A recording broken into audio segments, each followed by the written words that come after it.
사람의 기억은 참 간사해서 시간이 지나면 고통조차 미화된다고들 합니다.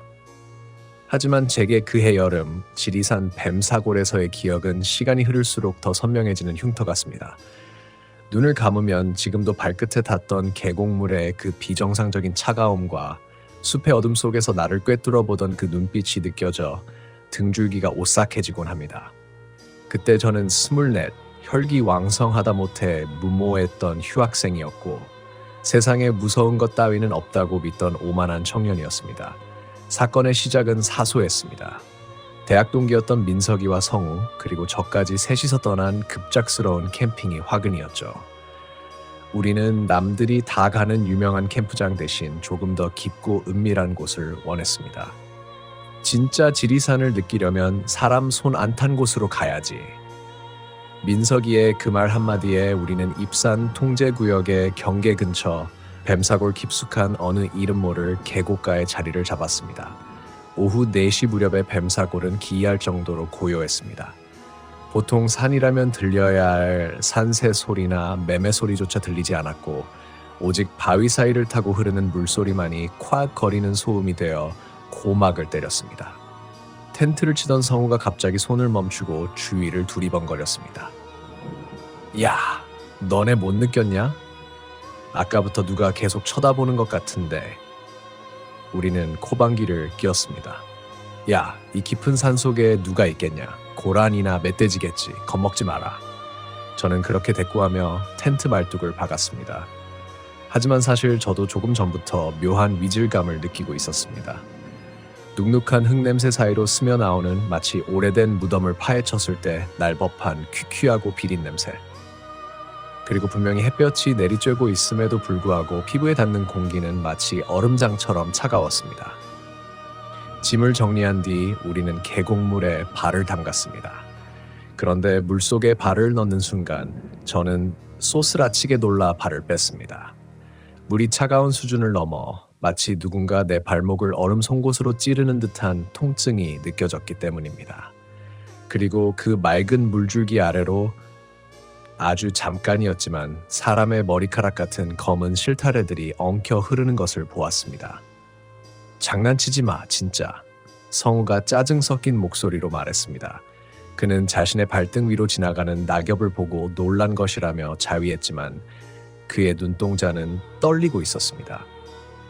우리는 애써 분위기를 띄우려 술판을 벌였습니다.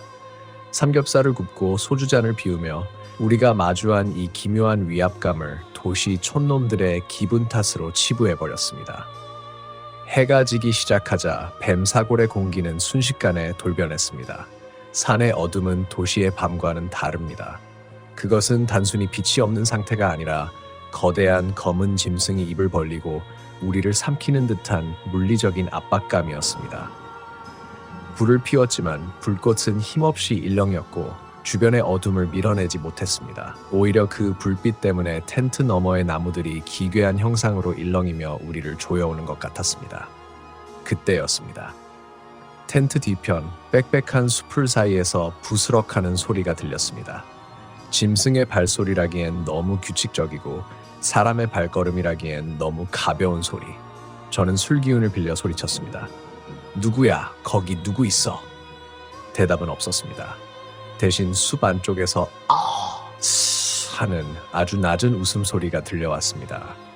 아이의 웃음소리 같기도 하고 늙은 노인의 신음 같기도 한 그 소리는 물소리에 섞여 기분 나쁘게 고막을 파고들었습니다. 민석이와 성우의 얼굴이 순식간에 창백해졌습니다. 우리는 서로의 눈을 피했습니다. 여기서 누군가 한 명이라도 무섭다고 말하는 순간 우리가 붙들고 있는 이 얄팍한 이성이 무너져 내릴 것임을 직감했기 때문입니다. 저는 손에 쥔 손전등을 켜서 숲을 비추었습니다. 빛이 닿는 곳마다 하얀 안개가 자욱하게 피어오르고 있었습니다. 그리고 그 안개 너머로 저는 보았습니다. 커다란 바위 뒤에 몸을 반쯤 숨긴 채 우리를 빤히 쳐다보고 있는 그것의 형체를요. 그것은 분명 사람의 형상이었지만 목이 비정상적으로 길게 꺾여 있었고 무엇보다 그 눈, 불빛을 받아 반사되는 그 눈은 짐승의 것처럼 노란 안광을 뿜어내고 있었습니다. 나의 뇌는 본능적으로 거부했습니다. 저건 사람이다. 길을 잃은 등산객일 거야. 아니면 마을 주민이겠지. 저는 제 과거의 기억과 상식을 총동원해 이 상황을 합리화하려 애썼습니다. 하지만 그것이 바위 뒤에서 서서히 기어 나오기 시작했을 때 제 합리화는 산산조각이 났습니다. 그것은 두 발로 걷는 것이 아니라 네 발로 마치 거미처럼 관절을 꺾으며 우리 쪽으로 소리 없이 다가오고 있었습니다. 야, 들어와! 빨리! 민석이의 비명 섞인 외침에 정신을 차린 나는 거의 기어가는 속도로 텐트 안으로 몸을 던졌습니다. 등 뒤로 무언가 차가운 공기가 확 끼쳐오는 느낌에 소름이 돋아 텐트 입구에 지퍼를 올리는 손이 사정없이 떨렸습니다. 드르륵 하는 날카로운 소리와 함께 외부와 차단된 얇은 천 조각 하나. 그 폴리에스테르 천 한 장이 지금 우리를 지켜줄 유일한 방벽이라는 사실이 오히려 공포를 극대화했습니다. 텐트 안은 소주병이 뒹굴고 침낭이 흐트러진 불과 몇 분 전까지만 해도 안락했던 우리만의 요새였습니다. 하지만 이제 이곳은 언제 찢길지 모르는 연약한 고립된 섬이 되어버렸습니다. 성우는 구석에서 숨을 죽인 채 몸을 웅크리고 있었고 민석이는 손에 든 가스랜턴을 꽉 쥐고 있었습니다. 봤어? 방금 그거 봤냐고. 성우가 이빨을 맞부딪히며 물었습니다. 조용히 해. 소리 내지 마. 나는 내 목소리조차 낯설게 느껴졌습니다. 밖에서는 여전히 계곡물 흐르는 소리가 들려왔지만 그 소리는 이제 배경음이 아니라 거대한 소음처럼 변해 우리의 청각을 방해했습니다. 그리고 그 규칙적인 물소리 사이로 아까 들었던 그 기괴한 소리가 다시 들려오기 시작했습니다. 툭! 툭! 무언가 텐트 외벽을 가볍게 치는 소리였습니다. 마치 어린아이가 손가락 끝으로 텐트를 건드리는 것 같은 소리. 우리는 숨조차 쉬지 못한 채 그 소리가 들려오는 쪽으로 시선을 고정했습니다. 랜턴 불빛이 비치는 텐트 천 위로 밖에서 비치는 희미한 달빛에 투영된 그림자가 나타났습니다. 기다란 손가락. 사람의 것이라고 하기엔 너무나 길고 마디마디가 뒤틀린 손가락의 실루엣이 텐트 천 위를 스르륵 훑고 지나갔습니다. 쓱 하는 천 긁는 소리가 소름 끼치게 텐트 안을 울렸습니다. 나는 눈을 감았습니다. 이건 현실이 아니야. 우리가 마신 술에 누군가 무언가를 탔거나 산소 부족으로 환각을 보는 거야. 나는 필사적으로 합리화했습니다. 뱀사골에 얽힌 괴담들, 예전 빨치산들이 죽어나갔다는 이야기들이 내 뇌리에서 경고음을 울렸지만 나는 그것을 믿고 싶지 않았습니다. 하지만 그 손가락 그림자가 텐트의 환기 구멍 근처에서 멈췄을 때 나의 이성은 완전히 무너졌습니다. 환기 구멍의 틈새로 비릿한 악취가 훅 끼쳐 들어왔습니다. 산의 맑은 공기가 아니라 무릉덩이 밑바닥에 오랫동안 고여썩은 낙엽과 피 냄새가 섞인 듯한 역겨운 냄새였습니다. 히히. 다시 그 소리였습니다. 이번에는 텐트 바로 뒤편에서 들렸습니다. 아니, 정확히 말하면 내 등 뒤 텐트 천 하나를 사이에 두고 바로 뒤에서 누군가 내 귓가에 대고 웃는 것 같았습니다. 나는 몸을 움직일 수 없었습니다. 근육은 경직되었고 심장 박동은 귀 밑에서 쾅쾅거렸습니다. 옆에 있던 성우는 이미 공황 상태에 빠져 눈을 뒤집은 채 신음하고 있었고 민석이는 랜턴을 든 손을 바들바들 떨며 텐트 입구 지퍼 쪽만 뚫어지게 쳐다봤습니다. 갑자기 텐트가 크게 흔들렸습니다. 누군가 텐트의 지지대를 강하게 움켜쥐고 흔드는 것 같습니다. 하지마! 가라고! 민석이가 참지 못하고 고함을 질렀습니다. 하지만 그 고함은 오히려 자극제가 된 것 같았습니다. 탁! 탁! 탁! 이제는 텐트 사방에서 손바닥으로 천을 때리는 소리가 들려왔습니다. 한 명이 아니었습니다. 수십 명의 사람들이 텐트를 에워싸고 박수를 치듯 혹은 안으로 들어오려고 애쓰듯 미친 듯이 두드려댔습니다. 텐트 바닥이 들썩거리고 금방이라도 폴대가 부러질 듯 휘어지는 공포 속에서 나는 바닥에 엎드려 머리를 감싸 쥐었습니다. 어릴 적 할머니가 해주시던 말씀이 떠올랐습니다. 산에서 이유 없는 웃음소리가 들리면 절대 대답하지 마라. 그건 산이 너를 부르는 게 아니라 네 영혼을 낚으려는 거다. 그저 옛날 이야기로만 치부했던 그 말이 지금 이 순간 지독한 현실이 되어 나를 짓누르고 있었습니다. 나는 이 상황을 벗어나야 한다고 생각했습니다. 하지만 밖으로 나가는 것은 곧 죽음을 의미하는 것 같았고 안에 있는 것은 서서히 말라 죽는 길 같았습니다. 그때 텐트 입구의 지퍼가 정말 아주 조금씩 아래로 내려가기 시작했습니다. 밖에서 누군가 지퍼의 고리를 잡고 정교하게 움직이고 있었습니다. 끼이. 금속 지퍼가 맞물려 열리는 소리가 텐트 안의 정적을 찢었습니다. 민석이는 비명을 지르며 텐트 구석으로 물러났고 나는 얼어붙은 채 열리는 틈 사이를 보았습니다. 지퍼가 5cm 정도 열렸을 때 그 좁은 틈 사이로 검은 공간이 보였고 이내 그 틈을 메우는 것이 있었습니다. 그것은 사람의 눈이었습니다. 하지만 눈꺼풀이 없는 듯 부릅뜬 검은 눈동자 없이 오로지 탁한 흰자위로만 가득 찬 눈이 그 틈 사이로 우리를 들여다보고 있었습니다. 그 눈과 마주친 순간 나는 느꼈습니다. 저것은 우리를 해치려는 것이 아니라 우리를 관찰하고 있다는 것을.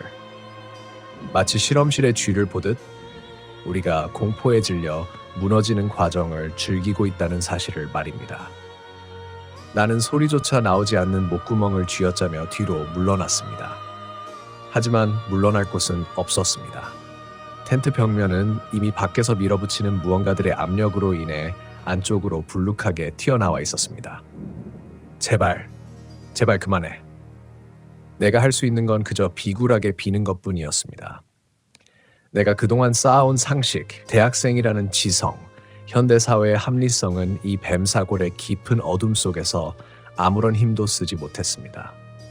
나는 그저 포식자 앞에 던져진 나약한 고깃 덩어리에 불과했습니다. 그때였습니다.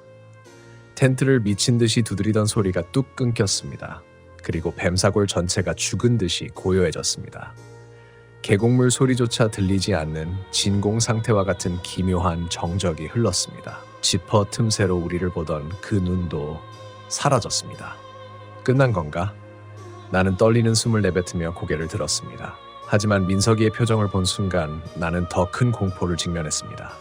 민석이는 내가 아니라 내 머리 위 텐트의 천장을 바라보며 입을 벌린 채 굳어 있었습니다. 천장 위로 커다란 액체가 뚝뚝뚝 떨어지는 소리가 들렸습니다. 비가 아니었습니다. 그것은 텐트 천을 뚫고 들어올 듯이 무겁고 끈적한 느낌의 액체였습니다. 그리고 천 위로 서서히 사람의 형상이 내려앉기 시작했습니다. 마치 텐트 위에 누군가 엎드려 있는 것처럼 천이 우리의 머리 바로 위까지 축 처지며 내려왔습니다. 나는 그 형상의 굴곡을 똑똑히 볼 수 있었습니다. 그것은 엎드린 채 우리를 내려다보고 있는 인간의 형태였습니다. 천을 사이에 두고 그것의 얼굴 위치와 내 얼굴 위치가 단 몇 센티미터 거리로 마주보게 되었습니다. 그리고 천 너머로 낮고 쉰 목소리가 들려왔습니다. 찾았다. 뛰어! 지금이야. 누구의 입에서 터져나온 비명인지 알 겨를도 없었습니다. 찾았다는 그 목소리가 천을 뚫고 내 고막에 박히는 순간 본능이 이성을 앞질렀습니다. 우리는 마치 사전에 약속이라도 한 것처럼 동시에 텐트 지퍼를 걷어차고 밖으로 튀어나갔습니다. 신발을 제대로 신었는지 랜턴을 챙겼는지 따위는 중요하지 않았습니다. 오직 이 텐트라는 이름의 좁은 감옥에서 벗어나야 한다는 일념뿐이었습니다. 텐트를 빠져나온 직후 마주한 뱀사골의 밤 공기는 들이마시는 것만으로도 폐가 얼어붙을 듯 차가웠습니다. 아까 보았던 그 안개는 이제 한 치 앞도 보이지 않을 만큼 짙어져 있었고 우리가 피워두었던 모닥불은 누군가 물을 끼얹은 듯 검은 재만 남긴 채 꺼져 있었습니다. 민석아! 성우야! 저는 앞서 달려가는 그림자들을 향해 소리쳤습니다. 하지만 대답 대신 돌아오는 것은 빽빽한 나무 사이로 울려 퍼지는 제 목목소리에 기괴한 메아리였습니다. 발 밑에 젖은 낙엽은 밟을 때마다 찌덕하며 맛썩은 살점을 밟는 듯한 소름기 감촉을 전해왔습니다. 뒤를 돌아볼 용기는 없었습니다. 하지만 등 뒤에서 스르륵 하며 뱀이 기어가는 듯한 소리와 여러 개의 관절이 어긋나며 부딪히는 따닥 소리가 점점 가까워지고 있다는 것만은 확실했습니다. 달려야 했습니다. 어디가 길인지 어디가 계곡인지도 모른 채 그저 경사를 따라 위로 더 깊은 숲 안쪽으로 발을 내디뎠습니다. 얼마나 달렸을까? 폐가 터질 듯한 통증에 잠시 멈춰서 나무를 짚었습니다. 그때였습니다. 제 손에 닿은 나무 껍질의 촉촉감이 이상했습니다. 거칠거칠해야 할 나무 표면이 마치 사람의 젖은 피부처럼 미끌거리고 따뜻했습니다. 깜짝 놀라 손전등을 비추자 저는 비명을 지르며 뒤로 자빠질 뻔했습니다. 제가 짚고 있던 것은 나무가 아니었습니다. 그것은 비정상적으로 길고 마른 사람의 다리 같은 것이었습니다. 고개를 들어 위를 보았습니다. 나무 위에 수십 명의 사람들이 거꾸로 매달려 저를 내려다보고 있었습니다. 아니, 그것들은 사람이 아니었습니다. 얼굴에는 이목구비가 희미하게 뭉개져 있었고 그저 길게 찢어진 입만이 저를 향해 비죽 웃고 있었습니다. 여기 있었네. 사방에서 속삭임이 들려왔습니다. 나뭇잎이 바람에 흔들리는 소리 같기도 했고 죽은 자들이 땅 밑에서 웅얼거리는 소리 같기도 했습니다. 저는 다시 달리기 시작했습니다. 이번에는 방향조차 없었습니다. 공포가 제 뇌를 마비시켰고 저는 제가 살기 위해 뛰는 것인지 아니면 저것들이 이끄는 곳으로 끌려가는 것인지 분간할 수 없게 되었습니다. 그러다 문득 발에 무언가 걸려 넘어졌습니다. 날카로운 바위에 무릎이 찢기는 통증이 느껴졌지만 그보다 더 큰 충격이 저를 덮쳤습니다. 제가 걸려 넘어진 것은 민석이의 배낭이었습니다. 배낭은 갈갈이 찢겨 있었고 그 안에는 민석이가 아끼던 카메라와 옷가지들이 진흙범벅이 된 채 흩어져 있었습니다. 민석아? 성우야? 조심스럽게 이름을 불렀습니다. 그때 멀지 않은 숲을 너머에서 바스락 소리가 났습니다. 누군가 웅크리고 앉아있는 실루엣이 보였습니다. 성우였습니다. 성우가 나무 밑동에 머리를 박고 웅크린 채 몸을 떨고 있었습니다. 성우야, 괜찮아? 민석이는 어디 있어? 반가운 마음에 성우의 어깨에 손을 올렸습니다. 하지만 성우는 제 손길에 반응하지 않았습니다. 그저 낮은 목소리로 무언가를 중얼거리고 있을 뿐이었습니다. 가지마. 오지마. 세어봐. 다리가 몇 개야. 세어봐. 성우야, 정신 차려. 빨리 여기서 나가야 해. 제가 성우의 몸을 강제로 돌려 세운 순간 저는 제 심장이 멈추는 줄 알았습니다. 성우의 눈에는 초점이 없었습니다. 그리고 그의 입안에는 산에서 난 것으로 보이는 생이끼와 흙이 가득 차 있었습니다. 그는 그 흙을 씹으며 계속해서 숫자를 세고 있었습니다. 1, 2, 넷, 8. 그때 깨달았습니다. 성우의 등 뒤 어둠 속에서 수많은 노란 안광들이 우리를 에워싸고 좁혀오고 있다는 것을요. 그것들은 더 이상 숨지 않았습니다. 나무 사이로, 바위 틈으로, 심지어 발밑의 땅속에서 스멀스멀 기어나와 우리를 향해 원을 그리며 다가왔습니다. 저는 성우를 버려두고 도망쳐야 한다는 본능과 친구를 구해야 한다는 이성 사이에서 처절하게 갈등했습니다. 하지만 성우의 목이 서서히 뒤로 꺾이며 아까 텐트 위에서 들었던 그 기괴한 웃음소리를 내뱉기 시작했을 때 제 이성은 완전히 끊어져 버렸습니다. 미안해, 성우야. 미안해. 저는 성우를 내팽개치고 반대편 낭떠러지 방향으로 무작정 몸을 날렸습니다. 굴러떨어지며 나뭇가지에 살이 찢기고 바위에 머리를 부딪혔지만 통증조차 느껴지지 않았습니다. 그저 저 뒤틀린 것들로부터, 저 비릿한 웃음소리로부터 멀어질 수만 있다면 죽어도 좋다는 생각뿐이었습니다. 계곡물 소리가 다시 커지기 시작했습니다. 뱀사골의 거친 물줄기가 제 몸을 집어삼킬 듯 포효하고 있었습니다. 저는 그 물줄기를 향해 마지막 힘을 다해 기어갔습니다. 차라리 물에 빠져 떠내려가는 것이 저것들에게 잡히는 것보다 낫다고 생각했습니다.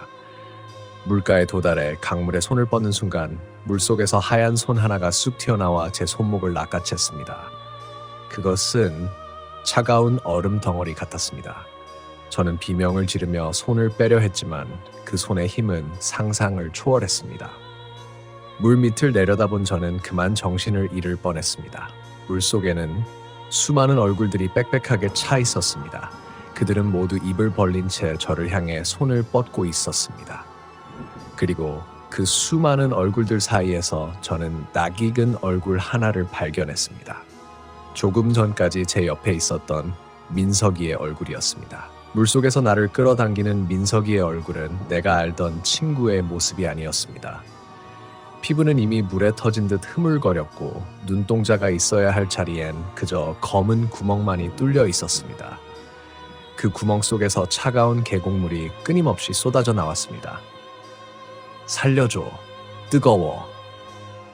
민석이의 목소리가 수면을 타고 들려왔습니다. 얼음장 같은 물속에 잠겨 있으면서도 그는 뜨겁다고 울부짖고 있었습니다.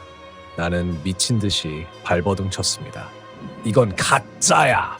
너 민석이 아니잖아! 소리를 지르며 다른 한 손으로 바닥에 날카로운 돌을 집어 나를 붙잡은 그 하얀 손등을 내리찍었습니다. 퍽 하는 둔탁한 소리와 함께 손목을 조이던 압력이 풀렸습니다.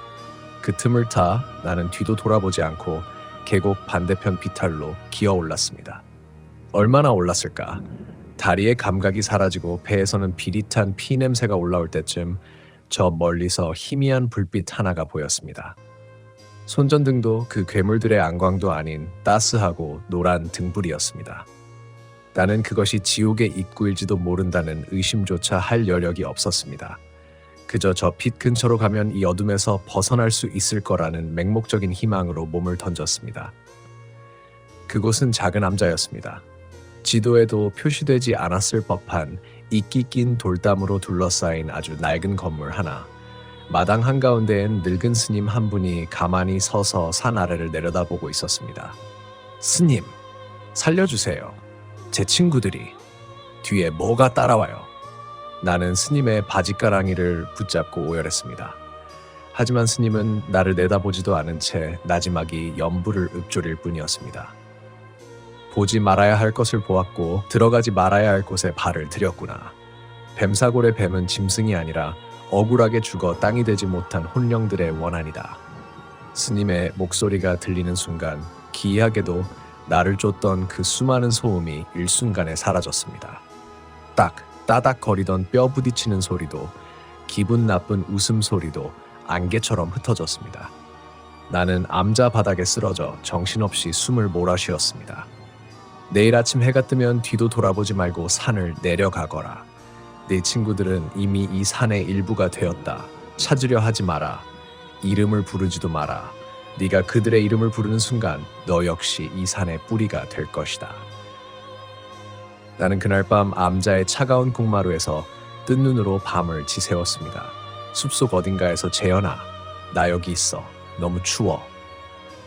하고 내 이름을 부르는 민석이와 성우의 목소리가 밤새도록 들려왔습니다. 심장을 도려내는 것 같은 슬픔과 공포가 나를 덮쳤지만 나는 입술을 깨물며 소리 내지 않았습니다.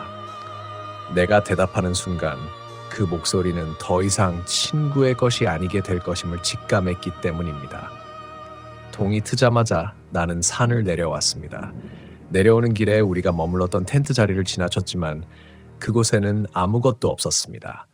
텐트도 배낭도 어젯밤의 난장판도 흔적조차 없었습니다.